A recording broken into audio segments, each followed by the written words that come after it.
একজন ঘুমন্ত মানুষ আরেকজন ঘুমন্ত মানুষকে জাগাতে পারে না। একথা বলার মাকসাদ আমার এটাই যে আপনার চলার পথে যখন পাপী মানুষের সাথে চলা হবে, তখন সে পাপী মানুষ আপনাকে কখনো দিনের পথ দেখাতে পারবে না, বরং সে পাপের পথটাকে আপনাকে দেখাবে। এজন্য চলার পথে একজন ভালো মানুষের হাত ধরে চলবেন, একজন ভালো মানুষের সোহবত নিয়ে চলবেন। তাহলে আপনি দ্বীনের পথ খুঁজে পাবেন, হেদায়েতের পথ খুঁজে পাবেন। একজন ঘুমন্ত মানুষ আরেকজন ঘুমন্ত মানুষকে জাগাতে পারে না।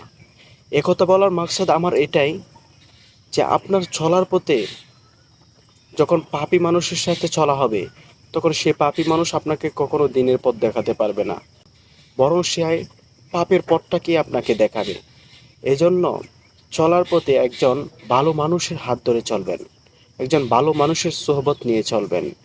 তাহলে আপনি দ্বীনের পথ